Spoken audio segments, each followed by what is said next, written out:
Afi. Abdi Rabiimi. Anis jiraachuun fa'a. Hammaali duru maaltu hanga namni? Yoo boru hafe moo? Shakkiin sin jechaan jiru. Anamma sin shakkiin jechaan jiru. Laal shakkiniin. Nattee malii sin jechaan jiru. Shakkiniin hin taatu ni beektaa? Duba kiloolksiin dhugaan maarreen taane ifin ajjeesaan ta'etu maali? Hin fa dhugaa jiru tan. Assalamu alaikum warahmatullahi wabarakatuh. Daawwattootaa fi hordoftoota keenya salaamtaan jedhamne irraa burqitee bakka jirtan maratti isin geessu qilleensa irraan jecha arragaa maal qabattanii dhuftan jechuun keessan hin oolamu osoon waan qabannee dhufneef hin himne urjii biratti hin argamaa urjii salaamee hordoftoota daawwattoota keekan. Assalamu alaikum warahmatullahi wabarakatuh. Isin jecha daawwattootaa fi hordoftoota keenya salaamtaan titoon irraa bukaate bakkuma isin jirtanitti barattee isin harkabtuun isin hinsa. Egaa akkasumas urjii biratti hin argamaa mana urjiitiin jira naafi urjiin waan godhuu kaan san hin dhiibnu ni goonaa arraas boros abdi gartee urjii ni fuudhuuf deema baallama akkaan dhageetti iida tana irratti walii baallamatanii iida arafaa tana akkasitti baallamatan urjii ati wanni qonnuma jira moo jira dhugaadha sun baallamatanii laakiin eenyu siime ani dhagee kaan waan abdii wal quba qabna abdu maraa dhageesse moo nama biraati abdu maraa hin dhagee kaan niin fuudhaa tana miyyoo gartee niin fuudhaa iida tana irratti hin fuudhaa jeeti gartee abdii dubbatee jira sun dhugaadha ammoo waan si gaafadhu jiraati hayyee abdii kun dhugumaan na jaalatamu na sobu jira mee dhugaa sinnaaf himataati dhugaan si jaalata akkamis hin jaalanne inni kun gaa saayiba keetii si jaalannaan dhageessiif hima iccitii tana yaanii waan takka waliin dhostanii si jaalannaa iccitii isaatii biyya takka waliin dhostanii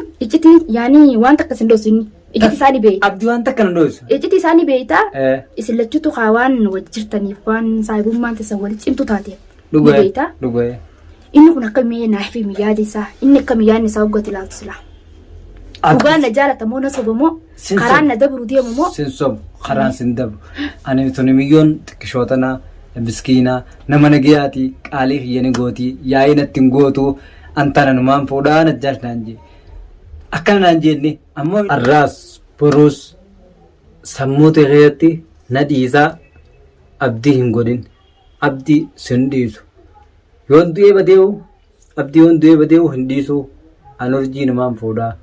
Inni ammaan tana eessa jiramee sila guyyaa meeqa guutuu gaafa wantichi jiru hin dhufne asisi inni asin mana iftuu dhaqimoo duniyaatu qabii haadaniidha. Haadaniite mokkam sila duniyaan haadillee sila haadaniidha sila isin haadaniite haadaan kuta inni shashalataniite.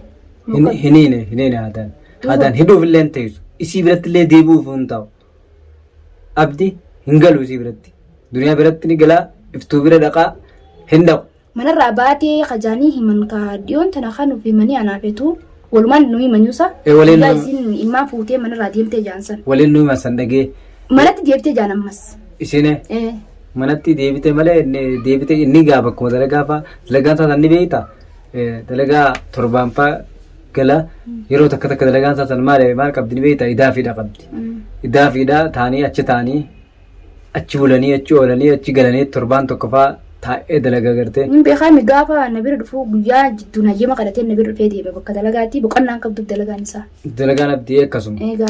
Sanuma faadhaaf gartee yoo wanna ta'e faa malee dhibaayee xiqqishoo gartee dhibaayee mashquula faa ta'e malee abdii mana kee kanaas ni dhufa dhufuu hin oolu.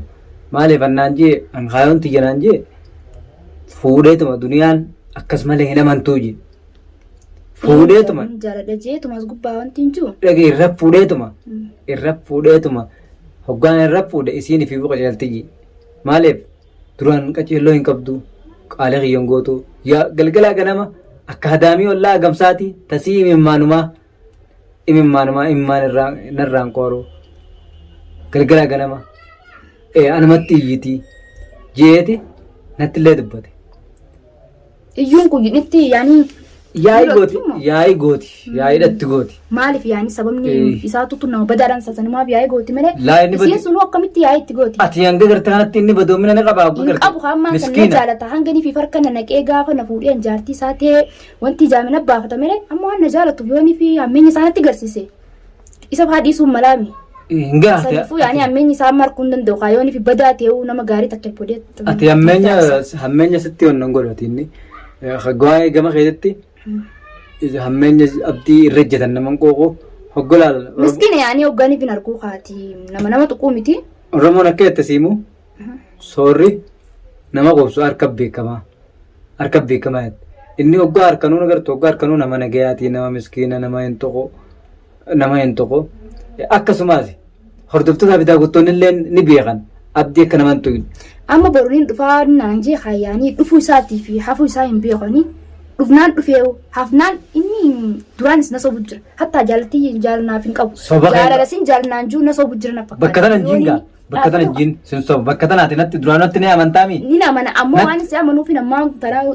Urjii kana nama tokkotti wanni ni sitti himu abdii wanni jechaa jiru si duuballee hubadhugaa hamaa fi eegeen abbaa duubetti Oromooni ani yaaba urjii tana waan dhiisu himaan fuudhaa biyyoon tun miskiina dhageesseemi waan itti jechaa jiru siinoo akkasuma jechuun jiraami.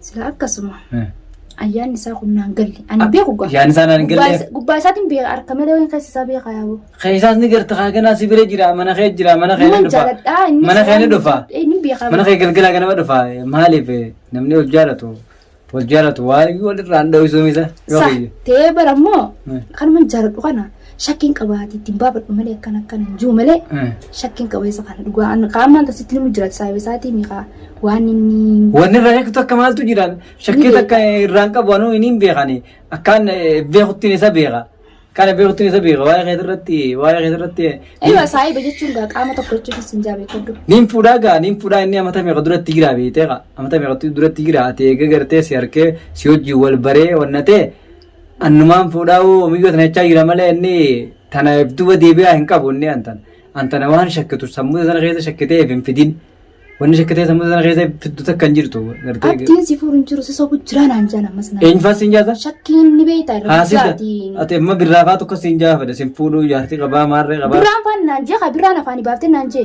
naanuu kana jaa abdii haasita isaan haasita ta'uu maaliin beektii haasita wanni hin beekan qoosaan dhugaa biraa dhuftii jaan namni ammasitti hogga qoosu waanuma dhugaa fakkaatan yaanii waanuma silaa dhugaadhaaf dhugaan jirtu akka qoosaa godhesitti hima yoo nama aarifa taate irraa faamta. Akkasuma dhagee waan hin seemu wanni hin siinjuu birraan nama bultii teessan jaaramuu hin feene ati bultii diiguun deemtu jaaruuf deemta malee jaaramuuf deemtaa miidhaga. Ni beeka ammoo ta'e. Bultiin duba jaaramuun diiguudha yaamti diiguun jaamtu. Ati bultii. Kanuma jaaladhu kan hin jaaladhu ammoo tamaam kanuma jaaladhu kan shakkiisa qaban. Isaa jijjiirama fidanii qabanne. Jijjiirama fidee hin qabu. Na sobaa na fakkaatu jirti. Akka waan gartee sin jaalladha jeetu mana hojii deemee booda na jala gargalu. Dhiirti nama namtuu bariyaaboo maal taate? Dhiiraa miti dhiirtii amantii ni qabdi. Dhiiraa fi dhalaa miti dhiirasii miti. Taamantii hin qabne ta qalbiin gartee bakka meeqa. Raasanii miti. Dhalaa malee dhiirtii. Dhalaa fi dhiira hin filattu. Tamaam namni amantii hin qabu ilmummaan namaatu. Dhalaa fi dhiiras gartee hin amanin abbuun fedhee utaanaan.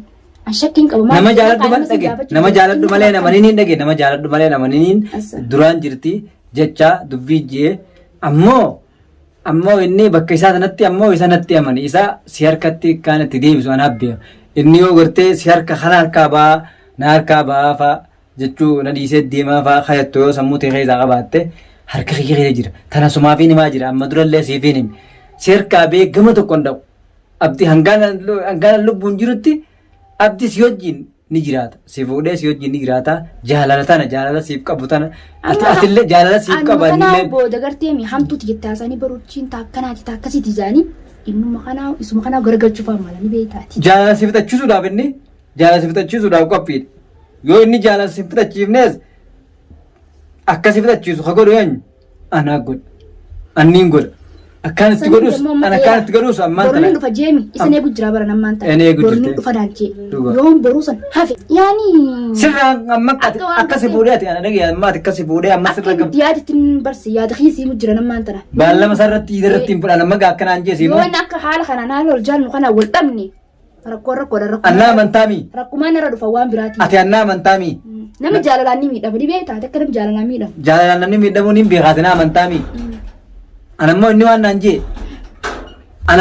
naan jee niin fuudhaa yoo min fuudhe jee ati yoo xiqqaate yeroo gabaabtuu keessatti ni sii fuudhaa urjii hin dhiisuu naan jee ati wannummaan maali haasituma haasiseen ogwaanju dubbiin lama alaafotee hin deemini dubbii tiyya malee sumaaniin jaaduraanis alaa yoo an biraa dhageessee amma akkana jettaatimma dubbii nama alaa hin dhagahin tiyya dhagahi.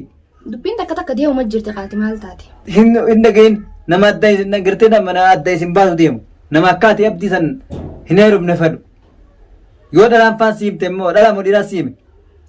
Yaani dhalumaan natti himee dhalumaa akkanaan jee. Dhala akkasiin jeemi dhalummaan sanuu isa jaalatte laala. Isa jaalachuun dandeessu ammoo yoo dhugaan jaaltii san qabaatee afaan nasoo baatee dhugumaan jaaltii san qabaate jaalachuun dandeessu dhalaan. Ni qaba inni jaalatee ni qaba ammoo dubbii dhalaa biraa fuutee dhalaan biraa san ififuu jaalala isaa qabdi. Ifi jaalattee faa gartee booda urjiin dhiiftee ifi jaalachuu deemti. Hinaaffaa kan isaan godhaa jeetiin an dhalaan ni beektaa ijoolluma duraan geelotuma kiyya ijoolluma duraan wajji jiraachuu turree kaayatanii jiraa minanni kun xiqqisha waliin mufatee walirraa dhaabbachuun takka. Osuma saayibummaa wajji deemanii booda akkanumatti walxannashuun akkanuma jirtiimi. Dhalaan takka san faadala ati sin jaaladhaa mi'ana. Ati haala mana isaatti himteetu haala mana isaa miskiinaa jettee dhalaan nama miskiina gartee namni kun miskii dhalaan takka oggaa jaalattee miskiina akkana inni kun nama nagayaa jettee dubbatte akkasuma sanuma yaaduma afaan makee san jee deemteeti jaalala san eegalte. Ati inni kun miskiinaa isa kanaan akka jaaladhaa nama nagayaati haala amala waan akkanaatiin sii godhaa waan hundaan sii godhaa daabaan sii bitaa aruusaan sii godhaa naan jettee ni himteefi. Ani nimneef namarraa dhagaan na fakkaatti waa'ee isaa kana. Waa'ee isaa kana? Akka waan namarraa dhagaanii yaani akkana abdii kun jaanii dhufanii naaf himan ni beektaa? Dhufanii manatti naaf himan akkanatti gubbaa kana maa jalaan dhaabban namni hundi jaartii qaba ilmaan qabaa jalaa dhaabbatu sun jechuun jira. Ati gurbuma kana maal taatee maal si godhee kanatti abdii dhumetta abdii si afaaniin buu nyaata dhugaatii wallaaltee maali jaannatti haasan ni beektaa? Tana jaalalaat murteessaa nuti wal jaalannaa jaalalaa. Banni isaanii mi'aan ogganamni waa'ee abdii maqaan kaasee xiqqishoo isa kana akka nama badatti dubbatu lafaa kee hin dhiisu an harkaan itti fiigaa dhalaa. Dharas dhiiras itti harkaan itti fiigaa. Maaltu dhimma isaa isin naqee miti usaadhaa isa maal tana firra loloo qabda tana firra loloo qabda tana jaalata isaanuu siduubaan jaalatanii jaalala isaa saniin siduu jalaa fudhachuu deemanii tana nayyamaniiti ammoo waneen irraa fudhattu ati abdiin ammoo gilgilaa ganama waa'ee keetii kana anatti illee noo dubbata manaas niin barbaadaaf illee jechaa jiran fakkaatti manaas barbaadeetiin manaas lafa godheetiin manaas kireessee fi bakka biraatii bakka gartee duniyaan tun illee nu gartee nun barbaanne.